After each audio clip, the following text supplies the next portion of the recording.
திருமணத்திற்கு என்ன அவசியம்? பாலமரம் அவசியமா? பந்தல் அவசியமா? ரெக்கார்ட் டான்ஸ் அவசியமா? பாட்டு கச்சேரி அவசியமா? கூத்து கும்பாலங்கள் அவசியமா? பைக் திருமணங்கள் அவசியமா? ஹெலிகாப்டர்ல போய் கல்யாணம் பண்றீங்களே அது அவசியமா? நபி அவர்கள் காட்டி தந்த அந்த திருமணத்தை நீங்க பாருங்க. திருமணத்திற்கு தேவையான மிக முக்கியமான விஷயம் என்ன? யார் மணப்பெண்ணாக இருக்கிறாரோ அந்த பெண்ணுடைய சம்மதம் வேண்டும். யார் மணமகனாக இருக்கிறானோ அவருடைய சம்மதம் வேணும். இந்த கல்யாணம் என்பது இப்படித்தான் நடக்கிறதா? அன்னிக்காகும் சுன்னத்தி. திருமணம் என்பது என்னுடைய வழிமுறை, நீங்க அதை பின்பற்றுங்க. ஆலிம்களே, மனசாட்சி இருக்குதா? இவ்வளவு அநியாயம் நடக்கிறது, இவ்வளவு அக்கிரமம் நடக்கிறது, இவ்வளவு மோசமான செயல்பாடு நடக்கிறது. திருமணத்தின் பேரால நடக்கக்கூடிய அக்கிரமங்கள் அநியாயங்கள் ஒன்னு ரெண்டு அல்ல, அவ்வளவு நடக்கிறது. இன்னைக்கு குறைஞ்சபட்சம் இங்க கண்டிச்சாது பேச வேண்டாமா? இது தப்புப்பா, மார்க்கத்துல இல்ல, நபி அவர்கள் இப்படி காட்டி தரல, எளிமையான திருமணத்தை தான் காட்டி தந்தாங்க. நீங்க ஆடக்கூடிய இந்த குப்பாட்டங்கள் அல்லது கூத்தாட்டங்கள் இஸ்லாத்துல இல்லப்பா. குறைஞ்சபட்சம் ஒரு நட்பின் அடிப்படையிலேயாவது சொல்ல வேண்டாமா? அஸ்ஸலாமு அலைக்கும் வரஹ்மத்துல்லாஹி வபரகாத்துஹு. கண்ணியம் நிறைந்த எல்லாம் வல்ல ஏக இறைவனின் நல்லடியார்களே, இந்த நேரத்திலே ஆடம்பர திருமணமும் சமுதாய பொறுப்பும் என்ற ஒரு தலைப்பு எனக்கு வழங்கப்பட்டு இருக்கிறது. ஏன் இந்த நேரத்திலே இது போன்ற ஒரு தலைப்பை எனக்கு தந்திருக்கிறார்கள் என்றால், இஸ்லாமிய சமூகம் அனைத்து சமுதாயங்களுக்கும் முன்மாதிரியாக திகழ வேண்டும். திருமறை குர்ஆனிலே வல்ல அல்லாஹ் நமக்கு தெளிவுபடுத்தி காட்டுகிறான். வகதாலிக ஜஅல்நாகும் உம்மத்தம் வஸதா. ஏக இறைவனை அல்லாஹ்வை மாத்திரம் நம்பி இருக்கக்கூடிய இஸ்லாமிய சமூகம் நடுநிலை சமுதாயமாக அனைத்து மக்களுக்கும் ஒரு முன்மாதிரி சமுதாயமாக அவர்கள் இருக்க வேண்டும் என்ற கருத்தின் அடிப்படையிலே இறைவன் சொல்லி காட்டுகிறார். எல்லா மக்களுக்கும் எல்லா சமுதாயத்தவர்களுக்கும் முன்மாதிரியாக திகழ வேண்டிய நம்முடைய இஸ்லாமிய சமூகம் இந்த திருமண விஷயத்திலே எப்படியெல்லாம் பிற மத சமுதாயத்திற்கு மோசமான முன் உதாரணத்தை காட்டுகிறார்கள். இஸ்லாம் என்ற பேரிலே, முஸ்லிம் என்ற பேரிலே இஸ்லாத்திற்கு விரோதமாக என்னென்ன திருமணத்தில் அரங்கேற்றுகிறார்கள் என்பதையெல்லாம் தெளிவுபடுத்தக்கூடிய விதமாகத்தான் இந்த தலைப்பு எனக்கு வழங்கப்பட்டு இருக்கிறது. ஆடம்பர திருமணம் என்றாலேயே இஸ்லாமியர்களாக இருக்கக்கூடிய நாம் ஒவ்வொருவருக்குமே தெரியும் அது கூடாது என்று. இதற்கு பெரிய ஆதாரங்களையோ ஆய்வு கட்டுரைகளையோ சமர்ப்பிக்க வேண்டிய தேவையில்லை என்ற அளவிற்கு இஸ்லாமியர்கள் ஒவ்வொருவருமே புரிந்து வைத்திருக்கிறோம். புரிந்து வைத்திருக்கக்கூடிய இந்த இஸ்லாமிய சமுதாயம்தான் கொஞ்சம் கொஞ்சமாக திருமணம் என்ற பெயரிலே ஒவ்வொரு அனாச்சாரங்களையும் ஒவ்வொரு மார்க்கத்துக்கு எதிரான செயல்பாடுகளையும் அப்படியே கொஞ்சம் கொஞ்சமாக கூட்டி கூட்டி வந்து இன்றைக்கு மார்க்கத்தின் பேரால் இஸ்லாம் காட்டித்தராத திருமணத்தை நடத்தக்கூடிய அளவிற்கு சென்று கொண்டு இருக்கிறார்கள். இதற்கு என்ன காரணம் என்றால், முதலிலே இஸ்லாமிய திருமணம் என்றால் என்ன இதை புரிந்து கொள்ளணும். இந்த செய்தியை உங்களுக்கு மாத்திரம், முஸ்லிம்களுக்கு மாத்திரம் இதை நான் சொல்லவில்லை. அப்ப இஸ்லாமிய திருமணம் என்றால் என்ன என்பதை நாம் தெரிந்து கொள்ள வேண்டும். குறிப்பாக இந்த பகுதியில் வாழக்கூடிய இன்ன பிற சமுதாயத்தை சார்ந்தவர்களும் தெரிந்து கொள்ள வேண்டும். இஸ்லாமிய திருமணம் என்றால் என்ன? நபிகள் நாயகம் ஸல்லல்லாஹு அலைஹி வஸல்லம் அவர்கள் எல்லா விஷயத்திற்கும் நமக்கு ஒரு அற்புதமான முன்மாதிரி. அல்லாஹ்வுடைய தூதர் இறைவன் அப்படித்தான் குர்ஆனிலே சொல்லி காட்டுகிறான். லக்கது கான லக்கும் ஃபீ ரசூலில்லாஹி உஸ்வத்துன் ஹஸனா. மீலாது மேடைகளிலே வெடித்து பிளம்பக்கூடிய இந்த வார்த்தைகள் குர்ஆனுடைய வசனம். எல்லா ஆலிம்களும் மௌலூது பிறை அன்றைக்கு மீலாது மேடைகளிலே முழங்கக்கூடிய ஒரு வசனம். இந்த தூதரிடத்திலே உங்களுக்கு அழகிய அற்புதமான முன்மாதிரி இருக்கிறது என்று இறைவன் சொல்லுகிறான். முன்மாதிரி இருக்கிறது என்றால் எதிலே? தொழக்கூடிய விஷயத்தில் முன்மாதிரி, நோன்பு வைப்பதிலே முன்மாதிரி, தான தர்மம் கொடுப்பதிலே முன்மாதிரி, அண்டை வீட்டார்களோடு பழகக்கூடிய விஷயத்திலே முன்மாதிரி, பிற மத மக்களோடு எப்படி நாம் கலந்து பேச வேண்டும் என்பதிலே முன்மாதிரி, கொடுக்கல் வாங்கலிலே, வியாபாரம் செய்வதிலே, தொழில் செய்வதிலே, படிப்பதிலே அனைத்திலேயும் முன்மாதிரி. அந்த முன்மாதிரி அல்லாஹ்வுடைய தூதர் ஸல்லல்லாஹு அலைஹி வஸல்லம் அவர்கள் தான் திருமணத்திற்கும் நமக்கு அற்புதமான ஒரு முன்மாதிரி. நபிகள் நாயகம் ஸல்லல்லாஹு அலைஹி வஸல்லம் அவர்கள் சொல்கிறார்கள், நான் திருமணம் முடித்திருக்கிறேன், நான் பிள்ளைகளை பெற்று இருக்கிறேன், நான் வணங்குகிறேன், நோன்பு வைக்கிறேன், நோன்பு வைக்காமலும் இருக்கிறேன். உங்களை விட இறையச்சத்தில் அதிகம் தகுதி படைத்தவன் நானாக இருக்கிறேன் என்று நபி அவர்கள் சொல்லிவிட்டு, ஃபமன் ரகிப அன் சுன்னதி, என்னுடைய இந்த வழிமுறைகளை எவர் புறக்கணிக்கிறாரோ அவர் என்னை சார்ந்தவர் அல்ல.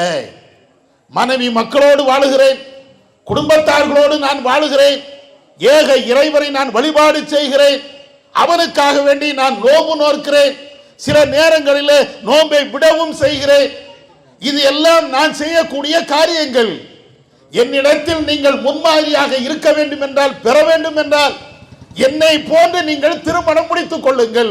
அல்லாஹ்வுடைய தூதர் அழகாக நமக்கு வழிகாட்டி இருக்கிறார்கள். இன்னும் சொல்ல வேண்டும் என்றால், நம்முடைய இஸ்லாமிய சமூகம் திருமணம் நடத்துகின்ற அந்த மேடையிலேயே ஒரு வார்த்தையை படிக்கவும் செய்வார்கள். அந்நிகாஹு மின் சுன்னதி, திருமணம் என்பது என்னுடைய வழிமுறை.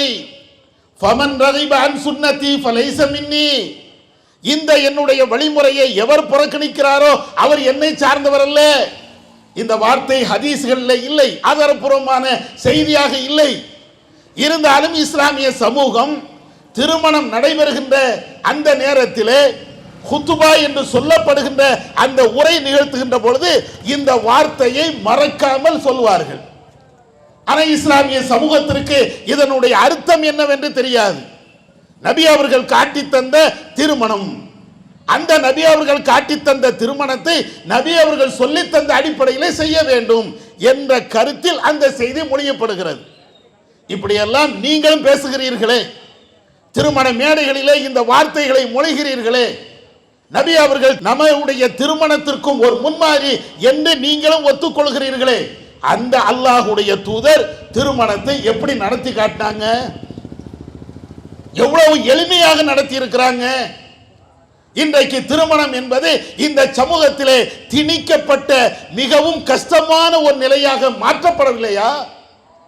ஆனால் அல்லாஹ்வுடைய தூதர் காட்டி தந்த அந்த திருமண வழிமுறைகளை நீங்கள் பாருங்கள். யாரும் கல்யாணம் பண்ணிட்டு போயிடலாம், எவரும் திருமணம் பண்ணிட்டு போயிடலாம், எந்த கஷ்டமும் கிடையாது. திருமணம் என்ற பெயரால இன்றைக்கு மன கவலைக்கு உட்படாத எந்த குடும்ப தலைவனும் இருக்க இயலாது.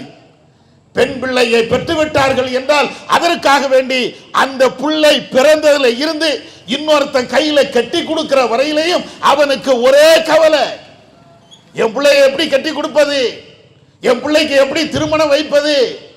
திருமணம்க்கு மாப்பிள்ளை பேசிவிட்டார்கள் என்றால் அப்ப இன்னும் கூடுதல் கவலை, யாரை கூப்பிடணும், யாரு விடுபட்டு கூடாத, அவரை கூப்பிடணுமா, இவரை கூப்பிடணுமா, லிஸ்ட போடு, எழுதி வை. இப்படி எல்லாம் கஷ்டப்படுறோமே. திருமணம் என்ற பெயரால நமக்கு நாமே நம்முடைய தலையில மிகப்பெரிய பாரத்தை தூக்கி வைத்துக் கொண்டு இன்றைக்கு நாம நிக்கிறோமே. உங்களுக்கும் எனக்கும் இந்த உலகத்திற்கும் முன்மாதிரியாக திகழ்ந்த கண்மணி நாயகம் ஸல்லல்லாஹு அலைஹி வஸல்லம் அவர்கள் இந்த திருமணத்தை எப்படி நடத்தி காட்டினார்கள், தன்னுடைய திருமணத்தை எப்படி அவர்கள் நடத்தி காட்டி இருக்கிறார்கள் பாருங்க. ஹதீஸ்களை கொஞ்சம் எடுத்து பாருங்க.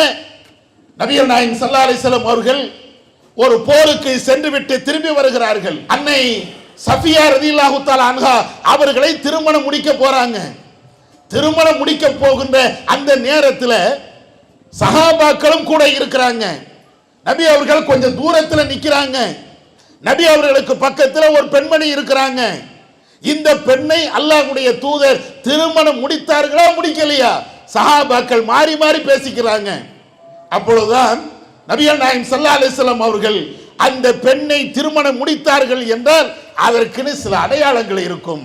அதை வைத்து ரசூலுல்லாஹ் அந்த பெண்ணை கல்யாணம் பண்ணிட்டாங்க என்று நாம புரிந்து கொள்வோம். சஹாபாக்கள் பேசுறாங்க. என்ன அடையாளம்?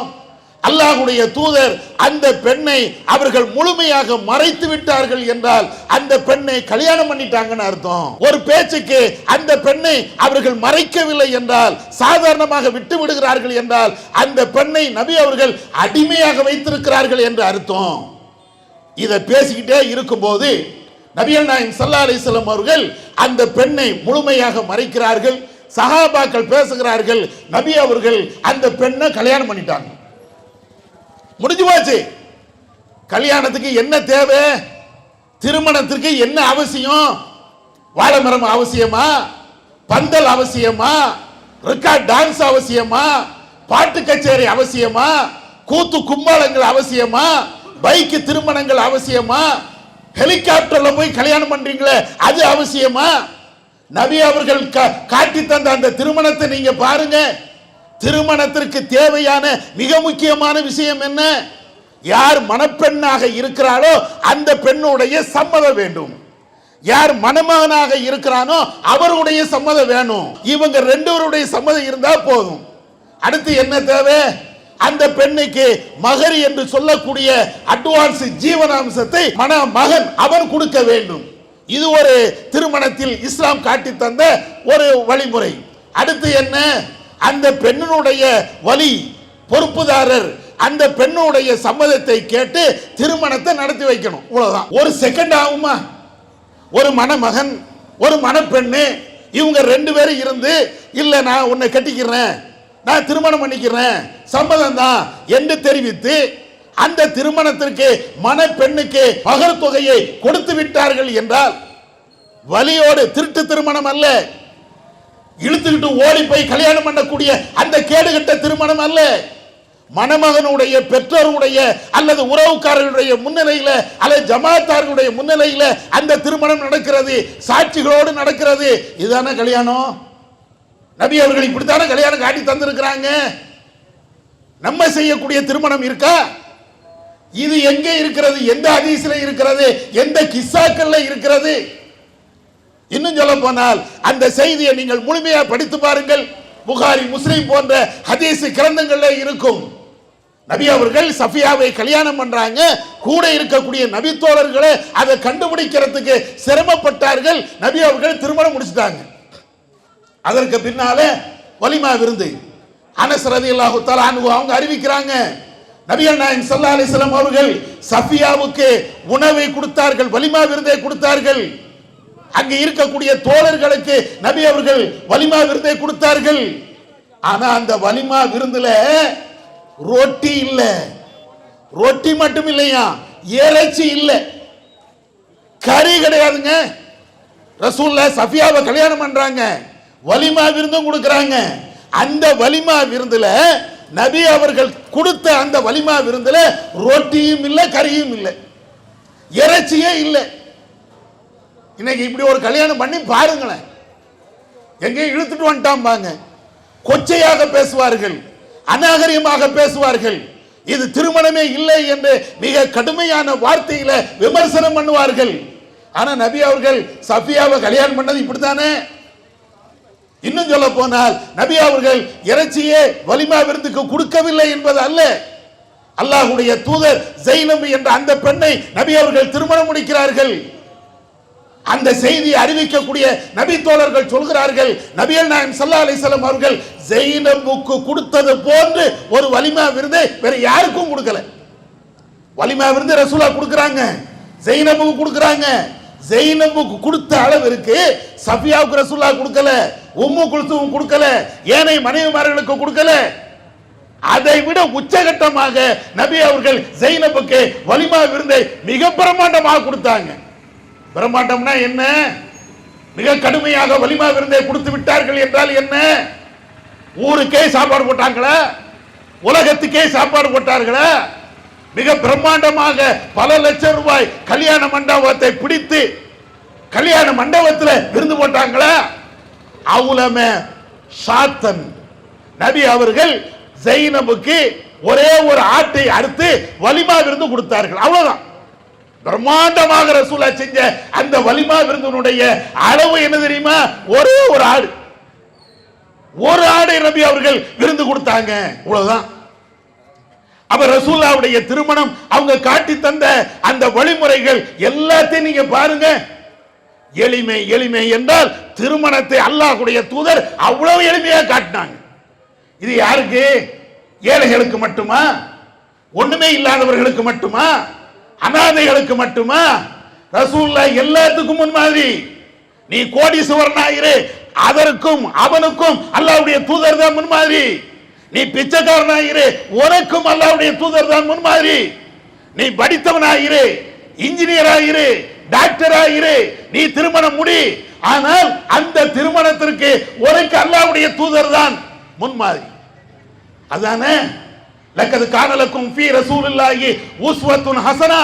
அல்லாஹ்வுடைய தூதர் உங்களுக்கு அழகிய முன்மாதிரி என்றால் எல்லாத்துக்கும் தானே, எல்லா மனிதர்களுக்கும் தானே.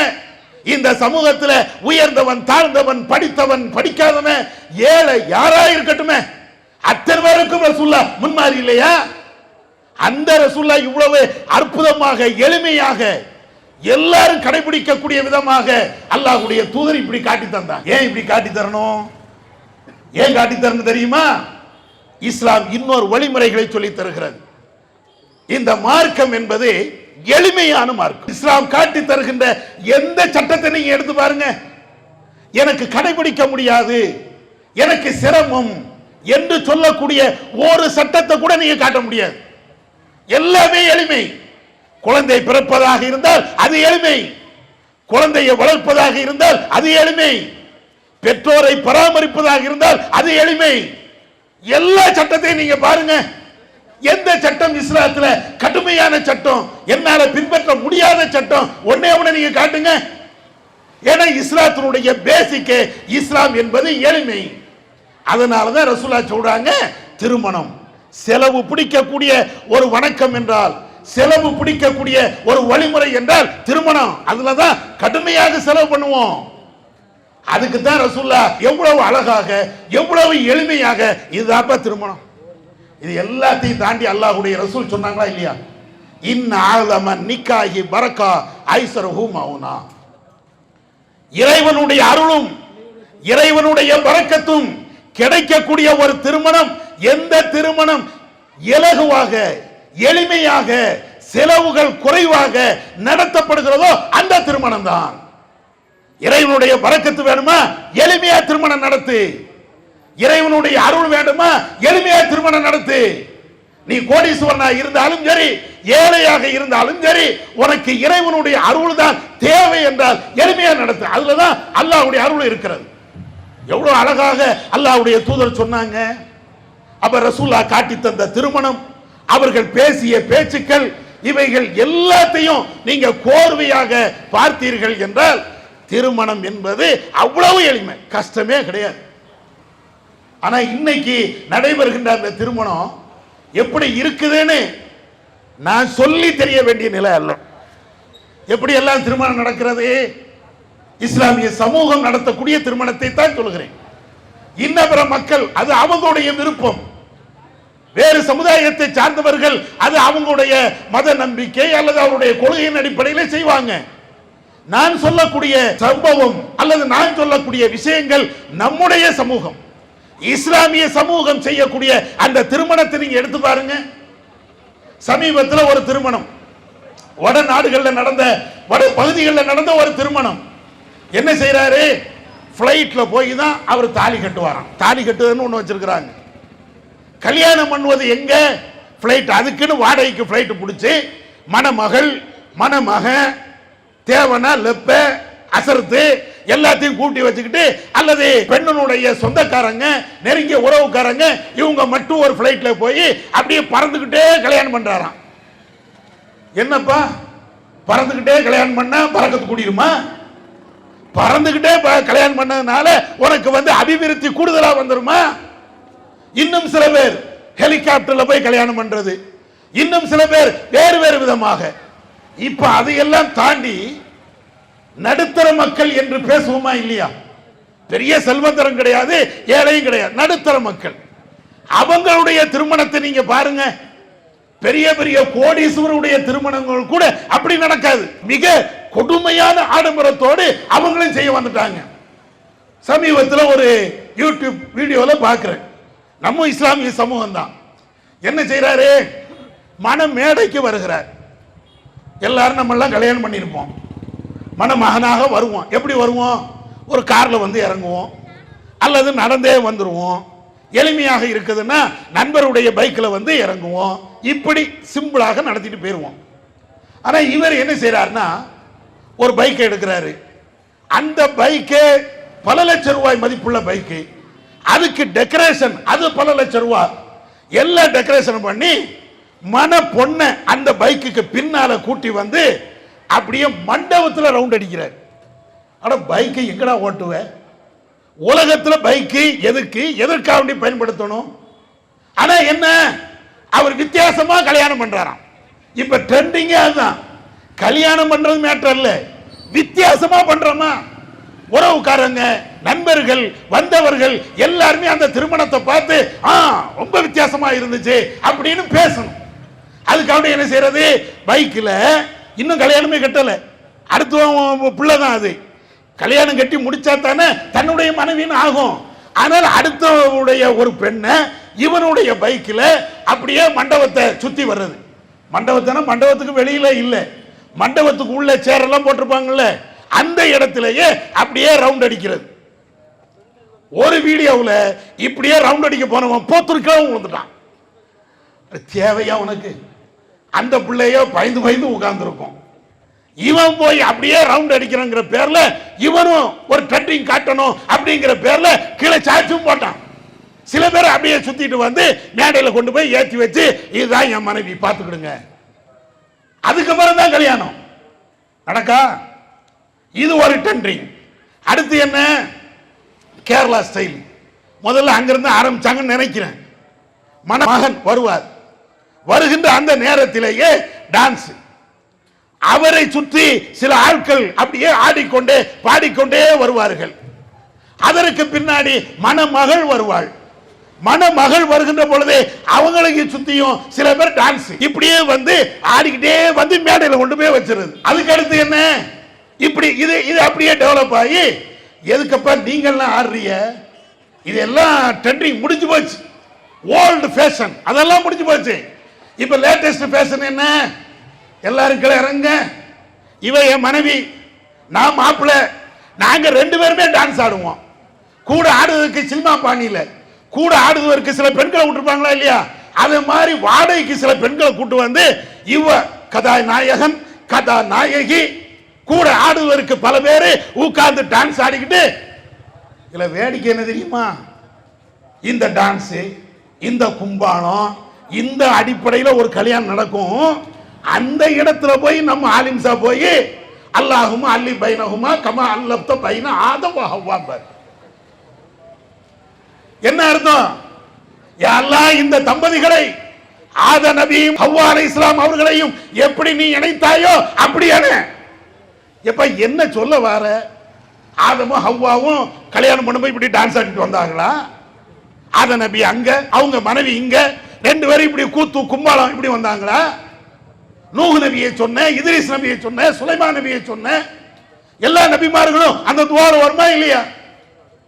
கடைசியாக ரசூல்லா, அப்ப ரசூல்லாவும் ஆயிஷாவும் கல்யாணம் பண்ணாங்களே, இப்படிதான் கல்யாணம் பண்ணாங்களா? நூஹ் நபியும் அவங்களுடைய மனைவியை கல்யாணம் பண்ணாங்களே, இந்த லட்சணத்துல கல்யாணம் பண்ணாங்களா? சுலைமான் நபி கல்யாணம் பண்ணாங்களே, இப்படித்தான் கல்யாணம் பண்ணாங்களா? தாவூத் நபி, இத்ரீஸ் நபி, இப்ராஹிம் நபி, இஸ்மாயில் நபி, எல்லா நபிமார்களையும் சொல்றீங்களே, இந்த கல்யாணம் என்பது இப்படித்தான் நடக்கிறதா?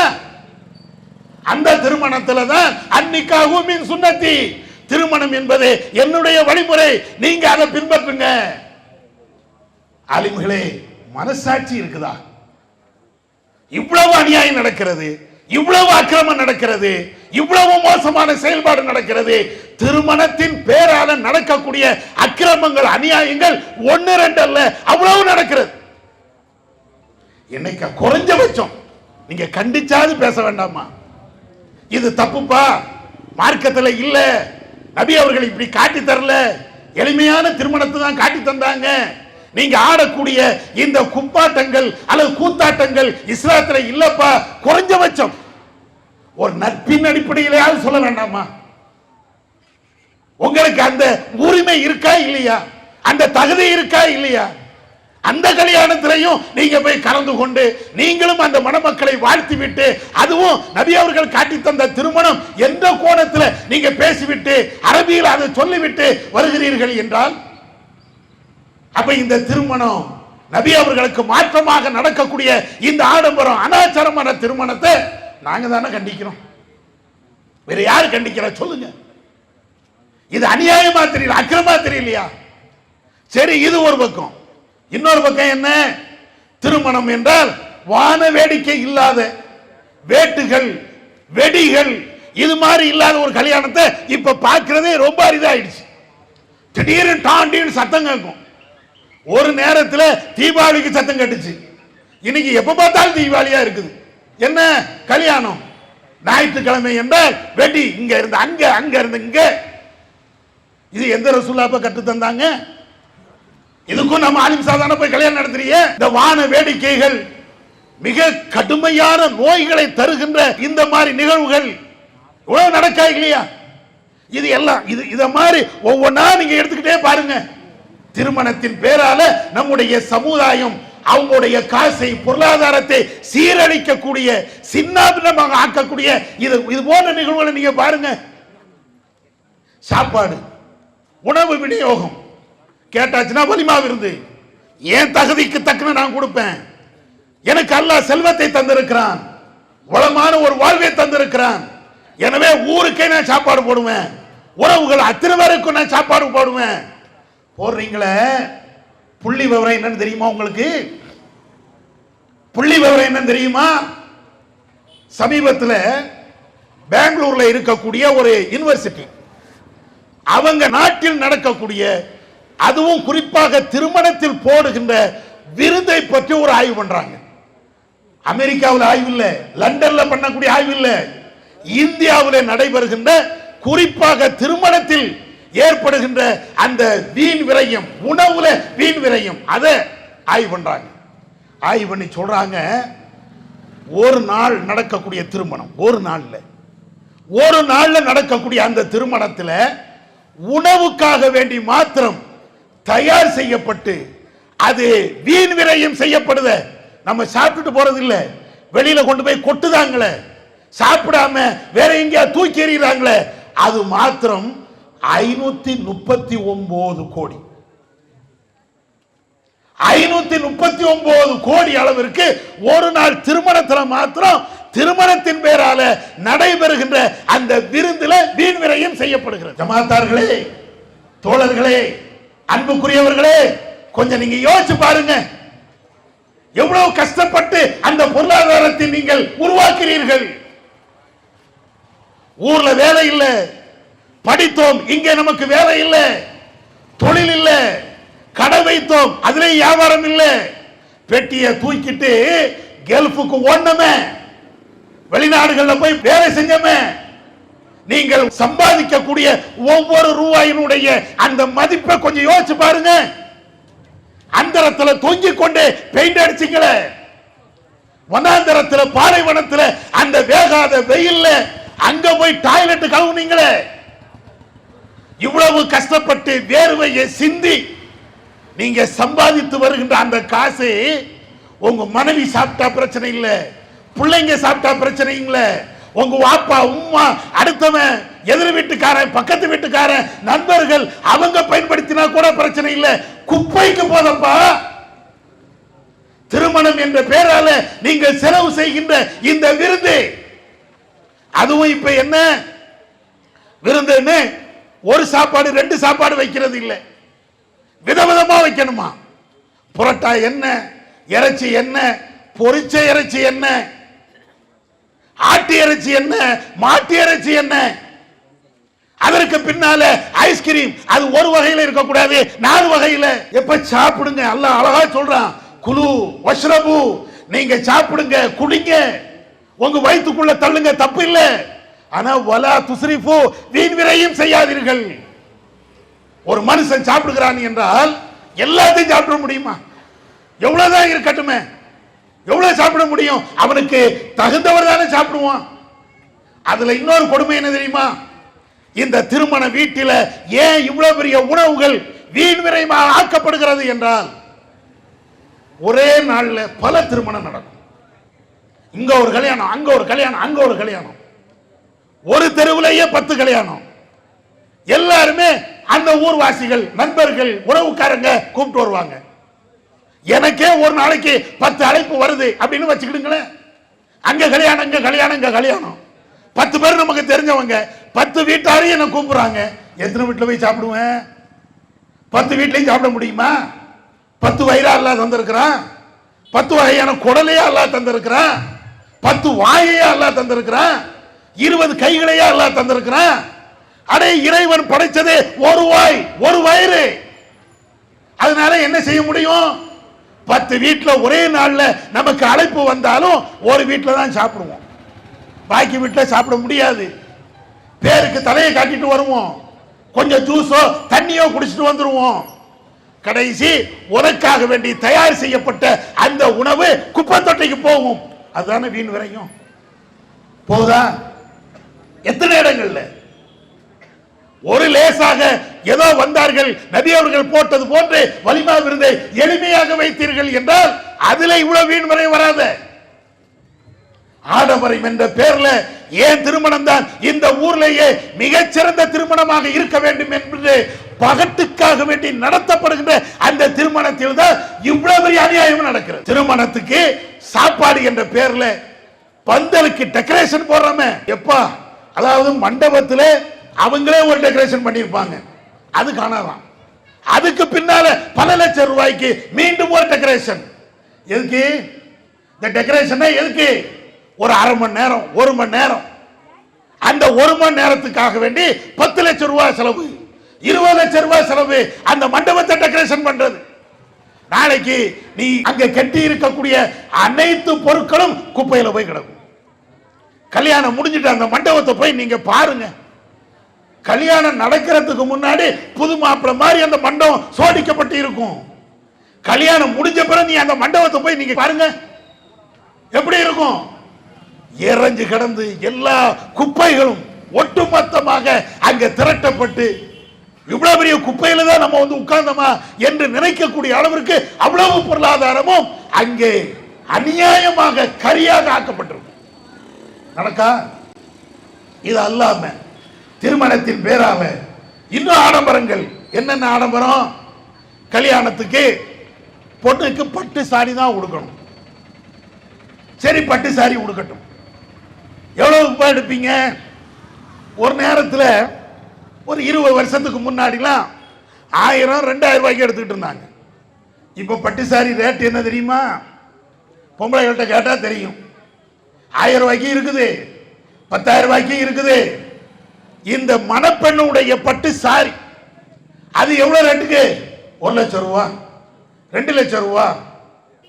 சரிப்பா, 2 லட்சம் ரூபாய்க்கு நீ வந்து பட்டு சாரி எடுக்கிற, வருங்கால மனைவிக்கு நீ கொடுக்கிற. அது எத்தனை தடவை அந்த பொண்ணு அதை கொடுக்க போகுது? 1 லட்சம் ரூபா. அதுலயும் கணவன் மனைவியுடைய பேரெல்லாம் போட்டு பயங்கரமா டெக்கரேஷன் போட்டு திருமண நாட்களை எல்லாம் அந்த சாரியிலேயே நூல் வடிவில் அப்படியே எழுதி எல்லாத்தையுமே கொடுத்துட்டு வந்து நிப்பிய.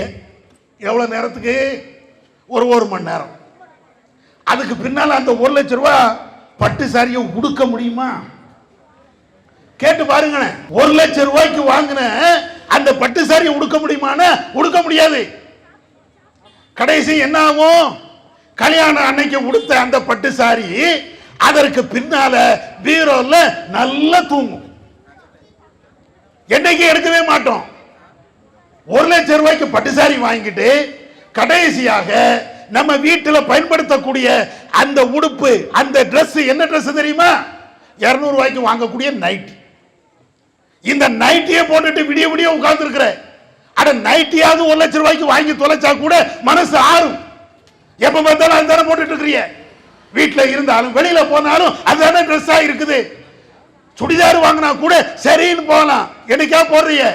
ஆனா பட்டு சாரிய 1 லட்சம் 2 லட்சம் ரூபாய்க்கு வாங்கி ஒரு மணி நேரம், அதுக்கப்புறம் பீரோல வச்சு பூட்டி அப்படியே நாசமா போயிடும். அதுக்கப்புறம் என்ன செய்வோம்? 20 வருடம் கழிச்சு நம்ம பிள்ளைக்கு கல்யாணம் நடக்கும் போது, இருக்கு பட்டு சாரிமா, எப்பமா வாங்கினேன்? என் கல்யாணத்துக்கு வாங்கினேன், என் கல்யாணத்துக்கு இந்த பட்டு சாரி. அதை சொல்றதுக்கு தான் அது யூஸ் ஆகுமே தவிர இந்த 1 லட்சம் ரூபாய் பணம் அப்படியே மண்ணோடு மண்ணா போகுது. யாராவது யோசிச்சீங்களா? அதே மாதிரிதான் மாப்பிள்ளையும். மாப்பிள்ளையுடைய ட்ரெஸ் நீங்க பாருங்க, திருமணத்துக்கு அன்னைக்கு மட்டும்தான் பயங்கரமா கோட் ஷூட், நம்ம ஜி போடுற மாதிரி தான். ஜி போடுவாரா இல்லையா? அதே மாதிரி தான் பயங்கரமான கோட் ஷூட். எவ்வளவுப்பா? அது 1 லட்சம் ரூபாய் இருக்கும் கோட் ஷூட். சரி, 1 லட்சம் ரூபாய்க்கு அந்த கோட்டு ட்ரெஸ் எல்லாம் வாங்குறிய, எவ்வளவு நாளைக்கு போடுவேன்? அந்த 1 மணி நேரம் தான், எல்லாம் முடிஞ்சு போயிடும். அடுத்த நாளைக்கு மாப்பிள்ளையா இருக்கும் போது எந்த ட்ரெஸ்ஸை, எந்த கோட்டை, எந்த ஆடையை நீ அணிந்து விட்டு நீ மாப்பிள்ளையா வந்தியோ, அதே ட்ரெஸ் அடுத்த நாள் நீ விடுத்துக்கிட்டு தெருல நீ போய் பாரு, கல்லால் அடிப்பான். நீ போய் பாருங்களேன். நேத்து வரையும் மணமேடையில் இருக்கும் போது கோட்டு என்ன, ஷூட் என்ன, அந்த கோட்டுக்கு மேல டை கட்டின அந்த ஸ்டைல் என்ன, அந்த கோட் பாக்கெட்ட வைக்கக்கூடிய அந்த கர்ச்சிப்புடைய மதிப்பு என்ன, நீ போடக்கூடிய மாலை, இவ்வளவு தெரியலப்பா. அடுத்த நாள் இந்த தெருல போய அதே கோட்டு, அதே சூட்டு, அதே மாதிரி பல்வேறு அலங்காரங்கள், இப்படி போ, எல்லாரும் ஒரு மாதிரியா பார்ப்பான். எனக்கு என்ன லூசாயினேன், நேரத்தே கல்யாணம் முடிஞ்சு போச்சு, இன்னைக்கு ஏன்டா இப்படி போற? அடே கழட்டி போடுற, சொல்லுமா? உன் மனசு சொல்லுதா? ஊர் உலகம் சொல்லுதா? எல்லாரும் பேசுறாங்களா? அப்ப இந்த 1 லட்சம் ரூபாய்க்கு நீ போட்ட அந்த கோட்டு ஷூட்டுக்கு என்னடா மதிப்பு? உன் காசு வீண் விரயமாக ஆனதை தவிர வேற எந்த மதிப்பும் கிடையாது. பகட்டு, நீ 1 மாசம் அணிந்தாய், 2 மாசம் அணிந்தாய். ஆனா அதே நேரத்தில் 1 லட்சம் ரூபாய்க்கு வாங்கக்கூடிய இதே மனுஷன் அவன் டெய்லி போடுதானா இல்லையா? ஷர்ட் டெய்லி போடக்கூடிய அந்த ட்ரெஸ் கடையில் போய் பாருங்க, சட்டை எவ்வளவுப்பா? 1000 ரூபாய், கொஞ்சம் குறைச்சு தாங்க. அடே கல்யாணத்துக்கு நீ 1 லட்சம் ரூபாய்க்கு கோட் வாங்கின, இப்போ ஒரு ஷர்ட் 1000 ரூபாய்க்கு போய் பார்க்கும்போது இல்ல இல்ல அது சரி வராது. இதை கூட வாங்கிட்டு போயிடலாமே, டெய்லி போடுவிய, அடிக்கடி பயன்படுத்துவிய. என்னைக்கும் பயன்படுத்தாத ஒன்றை பயன்படுத்திக்கிட்டு அதுக்கு இவ்வளவு காசு பயன்படுத்தினா, டெய்லி பயன்படுத்தக்கூடிய அந்த பொருளுக்கு கஞ்சத்தனம் பண்றான், அதுக்கு காசு கொடுக்க மாட்டேங்கிறான். சில பேர் கடனுக்கு வாங்கிட்டு வரான். அப்ப ஆடம்பரங்கள் எல்லாத்திலையும் வருது. டிரெஸ்ல எடுக்கும் போது ஆடம்பரம், அதே போல சாப்பாட்டுல ஆடம்பரம், திருமணம் நடத்தும் போது ஆடம்பரம், எல்லாத்திலையும் இப்படித்தான். இதனால விளைவுகள் என்ன? நம்முடைய சமுதாயத்தினுடைய பொருளாதாரம் இந்த சாப்பாட்டிலேயே போய்கிட்டே இருக்கிறது, வீணாக போய்கிட்டே இருக்கிறது. இதுதான் யதார்த்தம். நீங்கள் மறுமையை யோசிச்சு பாருங்க, மறுமையை நீங்கள் நினைத்து பாருங்கள். அந்த மறுமையில இறைவன் என்ன தண்டனையை இது போன்ற ஆட்களுக்கு தருகிறான்? வீண் விரையும் செய்றீங்களே, இன்னல் முபத்திரீன கானு இஹ்வானு ஷயாத்தீன். திருமணத்தின் அடிப்படையில் அல்லது வேற விதத்தின் அடிப்படையில் வீண் விரயம் செய்யக்கூடிய அத்தனை பேர்களுமே ஷைத்தானுடைய தோழர்கள், ஷைத்தானுக்கு சகோதரர்கள். ஆடம்பர திருமணம் பண்றியா? நீ முஸ்லிமாக இருந்தாலும் உன்னுடைய கூட்டாளி அப்துல் காதர் அல்ல, ஷைத்தான். நீ ஹதீஜாவாக இருந்தாலும் ஆடம்பரம் திருமணம் நீ செய்கிறாயா? உன்னுடைய தோழி ஷைத்தான். நான் சொல்லல, படைச்சவன் சொல்லி காட்டுகிறான், ரப்புல் ஆலமீன் சொல்லி காட்டுகிறான், நீ ஷைத்தானுடைய சகோதரன். இன்னொரு இடத்துல இவர்கள் அத்தனை பேர்களுமே நரகத்தில் கிடப்பார்கள். அதனால இந்த வீண் விரையும் இஸ்லாம் காட்டி தராத இஸ்லாம் தடுத்த ஒரு பாவமான செயல். திருமணத்தின் பேரால ஆடம்பரத்தை அரங்கேற்றுகிறோமே, திருமணத்தின் பேரால அனாச்சாரங்களை அரங்கேற்றுகிறோமே, திருமணத்தின் பேரால இஸ்லாத்துக்கு புறம்பாக பல்வேறு காரியங்களை நாம் செய்கிறோமே, இவைகள் அனைத்துமே மார்க்கத்தில் இல்லாத ஒன்று. இவைகளுக்காக நீங்கள் ஃபாத்தியா ஓதினாலும் தப்தர்களை கொடுத்தாலும் ஜமாத் தலைவர்களுடைய முன்னிலையில் நடந்தாலும் அத்தனை பேரும் மறுமையில் அல்லாஹ்விடத்தில் பதில் சொல்லியே ஆக வேண்டும். இந்த விழிப்புணர்வுக்கு தான் இந்த கூட்டத்தை நாங்கள் நடத்துறோம். திருமணம் என்ற பேர்ல இவ்வளவு பெரிய அநியாயம் நடக்குது, திருமணம் என்ற பேர்ல இவ்வளவு பெரிய அக்கிரமம் நடக்குது, நபி அவர்களுக்கு மாற்றமா நடக்குது. இதை நம்ம சமுதாயத்துக்கு சொல்ல வேண்டாமா? நம்முடைய சமுதாயத்திற்கு இதை விழிப்புணர்வு பிரச்சாரமாக எடுத்து சொல்ல வேண்டாமா? நீங்கள் மௌனியாக இருக்கலாம், இறைவனுடைய அருளால் நாங்கள் ஒரு காலத்திலையும் மௌனமாக இருக்க மாட்டோம். எவ்வளவு பெரிய எதிர்ப்புகள் வந்தாலும் தடையை தகர்த்து விட்டு இந்த விழிப்புணர்வு பிரச்சாரத்தை சொல்லிக் கொண்டே இருப்போம். அதுதான் எங்களுடைய வேலை. யாரையும் பகைக்க வேண்டும், யாரையும் எதிர்க்க வேண்டும், யாரையும் விரோதியாக பார்க்க வேண்டும், அந்த நோக்கம் எங்களுக்கு அல்ல. அந்த நோக்கத்தில் நாங்கள் மேடையில் ஏறவும் இல்லை, இவ்வளவு பெரிய கூட்டத்தை காட்டவும் இல்லை. எங்களுக்கு அது தேவையே இல்லை. எல்லோரும் எங்களுடைய நண்பர்கள். ஒரு நண்பன் அவன் அநியாயமாக போகிறான் என்றால் உரிமையோடு தடுக்கின்ற, உரிமையோடு நீ செய்கின்ற தவறை சுட்டி காட்டுகின்ற அந்த பொறுப்பு எங்கள்கிட்ட இருக்குது. அந்த உரிமையோடு தான் வருகிறோம். இந்த ஊர் மாத்திரமல்ல, எந்த ஊரிலும் இஸ்லாம் என்ற பெயரில் இது போன்ற திருமணங்கள் நடக்கும் என்றால் அந்த திருமணம் மார்க்கத்தின் அடிப்படையில் தவறு. அதை நெஞ்சை நிமிர்த்து பேசுவோம். அதே நேரத்தில் இறுதியாக ஒன்றை மாத்திரம் சொல்லிக்கொள்ள ஆசைப்படுகிறேன். ஜமாத்தார்களே, நண்பர்களே, நாங்கள் உங்களை ஒரு காலத்திலேயும் எதிரியாக பார்த்தது கிடையாது, பார்க்கவும் மாட்டோம். அது எங்களுடைய நபிகள் நாயகம் ஸல்லல்லாஹு அலைஹி வஸல்லம் அவர்கள் காட்டி தந்த வழிமுறை அல்ல. அதே நேரத்தில் உங்களிடத்தில் இருக்கக்கூடிய தீமைகளை சுட்டி காட்டுவது மாத்திரம்தான் எங்களுடைய கடமை. அதற்கு பின்னால் அல்லாஹ்வுக்கும் உங்களுக்கும் உள்ள விவகாரம், அதுல நாங்கள் எதிலையுமே தலையிடவும் மாட்டோம். இப்பொழுது நடைபெறுகின்ற இந்த கூட்டமாக இருக்கட்டும், இதற்கு முன்னால் நடைபெறுகின்ற அந்த கூட்டமாக இருக்கட்டும், அதுல வெற்றி தோல்வி இப்படிங்கிற பேச்சே கிடையாது. நம்ம சகோதரர்களுக்கும் சொல்லுகிறோம், இந்த கூட்டம் பல தடைகளை தாண்டி நடைபெறுகிறது. இது தௌஹீத் ஜமாத்து கிடைத்த வெற்றி ஒன்றும் கிடையாது. இந்த ஜமாத்துக்கு கிடைத்த வெற்றி என்று நாங்கள் சொல்லவே மாட்டோம். அதே போன்று பல்வேறு சகோதரர்கள் தடுத்தார்கள், அவர்களுக்கு ஏற்பட்ட தோல்வி அதையும் சொல்ல மாட்டோம். இது வெற்றி தோல்வியே கிடையாதுங்க. அது மறுமையில பார்க்கணும், ரஹ்மான் பார்க்கணும், அல்லாஹ் பார்ப்பான். எடுத்து சொல்றோம், அவ்வளவுதான். நீங்க தடுத்தீங்கன்னா இன்னைக்கு இல்லைன்னா நாளைக்கு சொல்லுவோம், நாளைக்கு தடுத்தீங்கன்னா அடுத்த நாள் சொல்லுவோம், அவ்வளவுதான். இதுல வெற்றி எங்க, தோல்வி எங்க? ஒரு காலத்தில் இது வெற்றியோ தோல்வியோ கிடையாது. யாரும் ஜெயிக்கவும் இல்லை, யாரும் தோற்கவும் இல்லை. அதே நேரத்தில் ஏகத்துவ பிரச்சாரத்தை, தௌஹீத் பிரச்சாரத்தை, சமுதாயத்திற்கு தேவையான விழிப்புணர்வு பிரச்சாரத்தை இன்ஷா அல்லாஹ் எங்களுடைய உயிர் மூச்சு இருக்கிற வரையும் சொல்லிக்கொண்டே இருப்போம் என்று சொல்லிக்கொண்டு இறைவனும் இறை தூதரும் காட்டிய அந்த வழியின் அடிப்படையில் நாம நடப்போம். அனைத்து சகோதரர்களும் நடக்கணும் என்று கேட்டுக்கொண்டு என்னுடைய உரையை நிறைவு செய்கிறேன். வாஹிதவன் அல்ஹம்துலில்லாஹி ரப்பில் ஆலமீன். இஸ்லாம் மற்றும் சமுதாய செய்திகளை அறிந்து கொள்ள தமிழ்நாடு தௌஹீத் ஜமாஅத் யூடியூப் பக்கத்தை உடனடியாக சப்ஸ்கிரைப் செய்து கொள்ளுங்கள். மேலும் பெல் பட்டனையும் கிளிக் செய்து கொள்ளுங்கள்.